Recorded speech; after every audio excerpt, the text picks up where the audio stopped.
আসন্ন ফিফা বিশ্বকাপে খেলার ব্যাপারে এখনও নিশ্চিত করে কিছু বলেননি আর্জেন্টিনার প্রাণভোমরা লিওনেল মেসি। তবে এই ধোঁয়াশা নিয়ে গোপন তথ্য ফাঁস করলেন সতীর্থ রদ্রিগো ডি পল।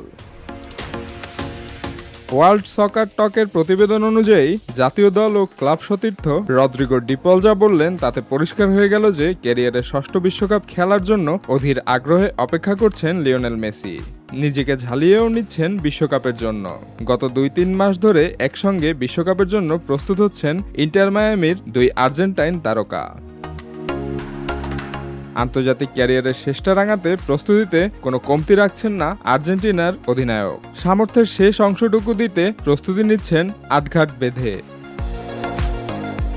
একটি ইউটিউব চ্যানেলকে দেয়া সাক্ষাৎকারে মেসি সতীর্থ ডি পল বলেছেন, আমরা বিশ্বকাপের জন্য প্রস্তুতি নিচ্ছি।